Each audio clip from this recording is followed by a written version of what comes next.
je suis Sarah Delal, docteure en études médiévales et chargée de recherche au Fonds national de la recherche scientifique en Belgique.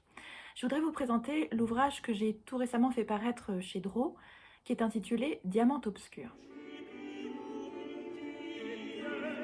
Cet ouvrage est entièrement consacré à la figure de Christine de Pisan, qui est une autrice d'origine italienne, qui vivait en France, à Paris, au début du XVe siècle, et qui a écrit une quarantaine d'ouvrages, tous en langue française. Alors, cette écrivaine bénéficie ces derniers temps d'une renommée assez importante, hein. Par exemple, on lui a consacré des films, des œuvres d'art, souvent à l'éloge du Women's Empowerment, l'autonomisation des femmes, hein. Elle est aussi, depuis 4 ans, un personnage de roman historique qui relate des enquêtes criminelles, et on a même fait d'elle un personnage de jeu vidéo. Alors, si la personne de Christine de Pisan, visiblement, fascine l'imaginaire du grand public, en revanche, son œuvre, elle, reste assez méconnue. Or, Christine de Pisan, ce n'est pas seulement une autrice, c'est aussi l'éditrice de ces textes, hein, puisqu'on a conservé encore aujourd'hui une cinquantaine de manuscrits dont elle a supervisé la production, hein. Et la plupart de ces textes, hein, survivent encore aujourd'hui dans plusieurs copies qui sont d'apparence matérielle très très similaire, comme par exemple ici 3 exemplaires de son livre de la mutation de fortune qui ont été réalisés simultanément. Le but de mon ouvrage, c'est donc de s'intéresser à la production d'une écrivaine qui est aussi sa propre éditrice.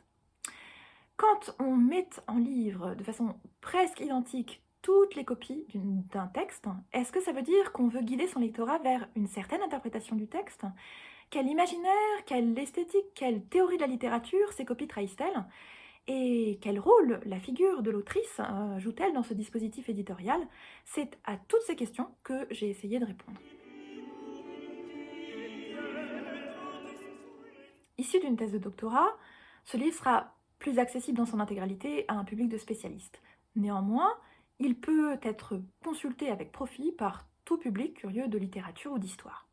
Par exemple, si vous vous demandez comment on écrit des textes et comment on les diffuse au XVe siècle, le siècle qui précède la Renaissance, alors vous pourrez consulter la première partie, une carrière littéraire. Si en revanche vous vous intéressez plutôt à la mise en livre des manuscrits médiévaux, leur mise en page, leur apparence, je vous oriente vers la deuxième partie, composition et disposition. Si vous voulez savoir comment on interprète des textes littéraires à la fin du Moyen-Âge, alors la troisième partie, qui s'appelle forme et lecture, vous intéressera sans doute. Enfin, si vous voulez en savoir plus long sur la figure de Christine de Pisan, à la fois telle qu'elle l'a construit elle-même, mais aussi telle que le public l'a reconstruit, hein, puisque ce n'est pas du tout un phénomène récent, comme le montrent par exemple ces 2 gravures de Christine, représentant Christine en tout cas, datant du XIXe siècle. Si vous voulez savoir comment une femme écrit à cette époque, alors je vous oriente plutôt vers la quatrième partie, auteur et interprétation. Le titre de mon ouvrage, Diamant obscur, est une citation empruntée au livre de la vision de Christine. Dans la conclusion de ce livre, chaque partie est comparée à une pierre précieuse. La première partie est à l'image du diamant, qui est dur et résistant. Et bien qu'il soit transparent quand il n'est pas serti, quand il est enchâssé dans l'or, il semble être obscur et brun.